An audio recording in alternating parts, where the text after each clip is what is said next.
What's going on, guys? I know it's late, but I'm up. My mind's running crazy, thinking about a lot of fun stuff. A lot of things that I've been researching over the last couple weeks, and figured why not? Let's make a video. It's like just about 1 o'clock in the morning, but like I said, I'm up and rearing to go. Apparently, I don't need sleep today. So what I want to talk about today is triggers, and I know we haven't touched a whole lot on triggers or why our triggers happen, what our triggers are, what is it? You know what I mean? And I know I really haven't talked to you guys a lot about myself and what my triggers are. So I think I'm just going to take that opportunity and do that, and then, maybe you guys can see some similarities between us and won't feel so crazy or weird. But first and foremost, like my triggers. Like, have you ever taken a time, given any situation, and used your anxiety for your benefit to get out of a situation or to, yeah, just to try to leapfrog something that you didn't want to do? And I'm guilty of this. Like, I've actually done this a few times. I mean, in 8 years, I mean, I can count on one hand how many times I've actually used it. But at the same time, I have used it. So that kind of makes me think that this is a habit. Sure. I mean, I think we've all kind of understood at one point in time or another that this is a habit for me. I mean, the negative thinking, constantly focusing on the bad. I mean, you start to feel like this might be your comfort zone. Like, I mean, has your anxiety been so bad for so long that when you start to feel good, does it almost feel unnatural? I mean, do you feel like you'll stop and you're like, oh God, like what's going on when you feel good, and then it kind of restarts that cycle of anxiety because you've gotten to a point where the anxiety is almost comfortable. I mean, sure, the body symptoms are terrible. I mean, you don't like your mind racing and everything like that, but yet it's what you practice the most, so now it's become the thing that's most comfortable to you. Well, I guess I want to dive into the secondary benefit that anxiety may give to people. Like myself, for instance, like I try to think about my fears. Like, what do I fear most? What triggers my anxiety? What triggers the anxious feelings? One of my biggest fears is failure. Next to health anxiety, but like one of my biggest fears is failure. And I don't want to have a mediocre life. Whatever definition that may be. I mean, what constitutes a mediocre life? But I guess for myself, anxiety has actually become the scapegoat for me. I feel like, if I didn't have anxiety, I'd be much more successful. I would have more money, maybe a bigger house. I would make better decisions. I would be better at my job. I, would have been done better in school. You know what I mean? It's like I graduated with honors. I mean, that's nothing to sneeze at. But at the same time, why wasn't I magna cum laude? You know what I mean? Like, why wasn't I the top of the class? I mean, asking myself those questions. I mean, I feel like I'm perfectly capable of doing so, but at the same time, why didn't I get there? Why don't I have the nicest car? Why don't I have this? Why don't I have that? I mean, I could go on for days and days. Like, why don't I have these things? Well, basically, I almost kind of feel like it has kind of become my safety net. You know what I mean? It's like my parents aren't rich. I don't have rich uncles and, anybody that, I can fall back on if I fail. So this has made me a very safe person. And it's like having reassurance and comfort, stability has become like the main driver in my life as opposed to, I mean, what typical 30-year-olds or 20-year-olds do. And I mean, they take chances, you take risks, you go after what you want. And I don't believe I've done that. And when I think of why I haven't done that, I always think, well, it's because of my anxiety. It's because of my health anxiety. It's because of the body symptoms. I'm not so sure that's true anymore. You know, I mean, is it really because of my anxiety, or am I using it as a scapegoat why I don't take chances? And that makes a lot more sense to me. It's anytime I look back at my life and I think to myself, in my 32 years, where I'm at, I consistently blame the anxiety. I mean, sure, I'm not going to deny that it presents many challenges, and it's very taxing on the mind and body and all these things. I mean, you're at somewhat of a disadvantage, and I know that sucks, but at the same time, I began or have been doing for quite a long time because I haven't been paying attention, but I've been using that as my scapegoat. Anxiety is the reason why I don't do better and why I don't take risks. I mean, sure, fear does play a huge factor as it would with anybody, but at the same time, I mean, using my anxiety as the scapegoat is bullshit. I mean, I I started, really, really diving into things like, what are my triggers? I mean, is it spiders? I mean, is it crazy rabid monkeys? I mean, it could be anything. And sure, I mean, I do have fears just like anybody else. And if you guys want, I mean, I'll make a video about my fears. I mean, my fears are pretty weird.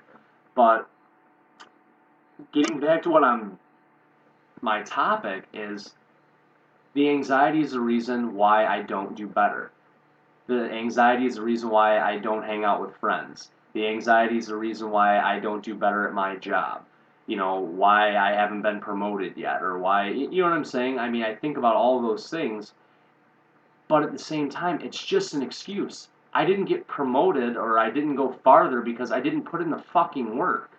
I mean, that's why you're not going anywhere, you're not doing anything.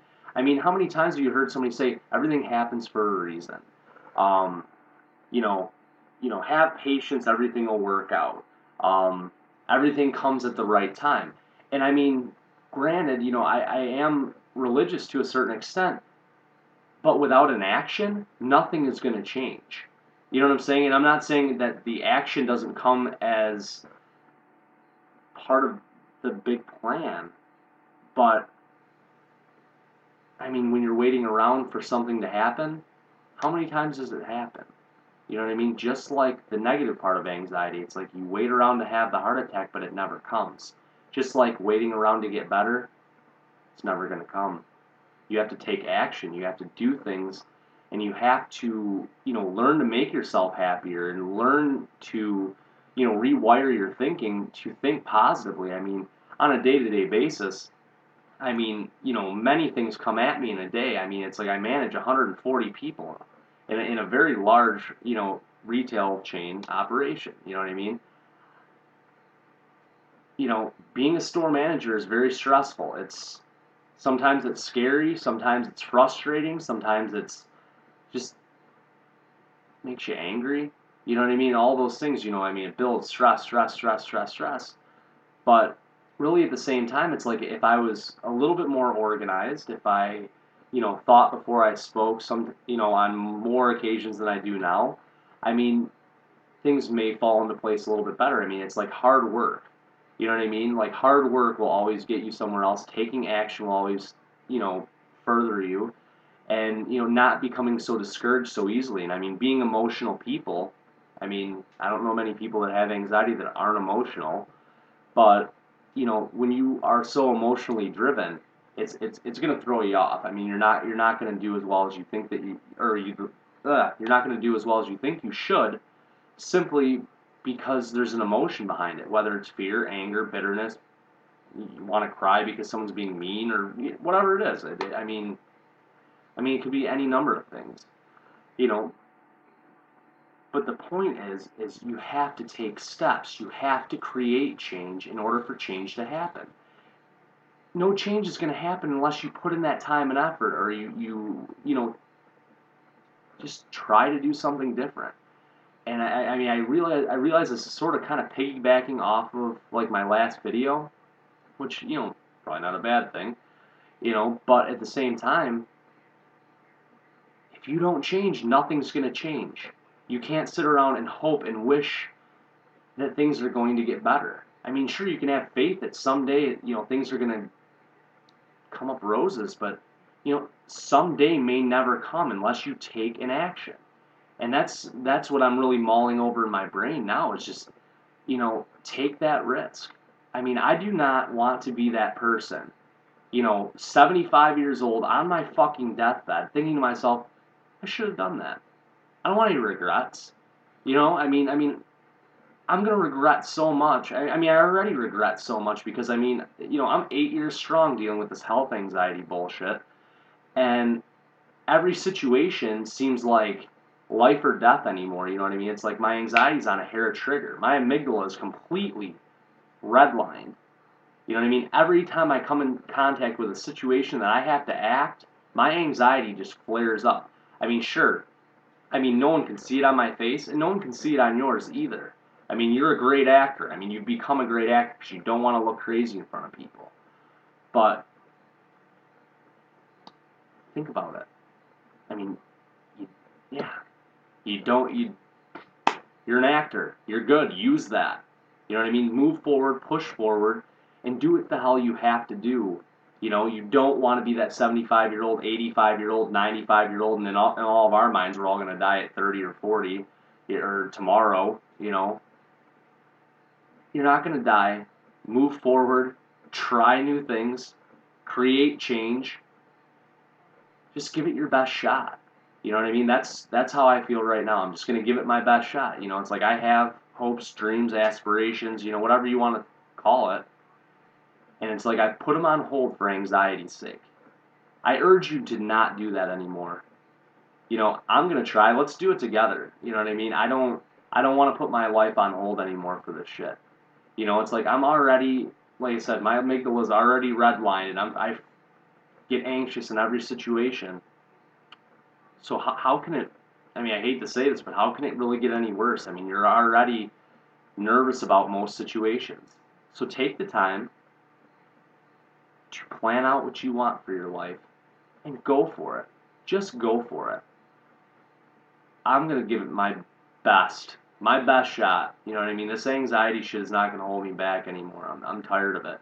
You know what I mean? It's like I want to be here to help each and every one of you. You know what I mean? I'd like for that to be my career. I would like to do this for a living. You know what I mean? It's like I feel as though I have the skill set to be a motivational speaker, something to that effect. And I mean, I understand that that's, you know, like hitting lightning in a bottle to do well with that. And I mean, you know, the biggest names in the industry, I mean, they worked very hard to get where they're at, and there's very few that started off from an anxiety base. But you know, it's like this is what I enjoy doing. You know what I mean? I don't have a lot of time to sit and make videos, but it's like I'd like to do this shit all the time. I mean, I'd like to go to speaking engagements and teach people about stress. You know, I've done so much research. I mean, I can't even go to a therapist because it's like as they're talking and like we're conversing back and forth, I tell them shit that I probably shouldn't know because I've sat and researched so much that I'm not saying I know more than they do, but I mean I can almost look at it from both sides of the fence. I mean, it's like I think it gives me a leg up. You know, it's like sure. I mean, I'm talking to a PhD, but at the same time, it's like you've never been in my brain. You've never seen what I've seen, whatever I've felt. You've never reacted in the same manner I have. You know, with the health anxiety. I mean, sure, it's like when you're hungry, you eat a burger. So do I. You know, not talking about that. But I just don't feel like they know what it feels like to have severe anxiety or debilitating anxiety or to use anxiety as a reason why you don't move forward in life. So, I appreciate you guys watching. I hope this is as beneficial to you as it has been, I guess, for me. Like this video is kind of for me, you know, like this was one just to get it out there that anxiety holds you back because you let it, you know. It just makes sense. Anxiety is here to hold you back. It's allowing you to use it as an excuse. It's a built-in excuse that's internalized inside of you to not move forward. And it's anytime anyone ever asks you why you didn't do something, and you say anxiety, it's winning. Don't let it win anymore. Well, I'm going to wrap it up there. Like I said, I'm getting to that 15-minute mark. I know I keep trying to say I'm going to do shorter videos, but again, subscribe to my channel, like the video, share the video. Please do. I know there's at least 10 people in your life that suffer from anxiety. Maybe not as severe, but I'm sure it's helpful nonetheless. Find me on Facebook. It's Power of Self. Just use the search engine, and feel free to PM me. Like I said, private message. Any question that you have, I'm here to help. I'm glad to answer any of them. And like I said, I got a website in the works, and I'm hoping to get that up and running within the next couple weeks. So again, thank you for watching, and like I said, we'll see you soon.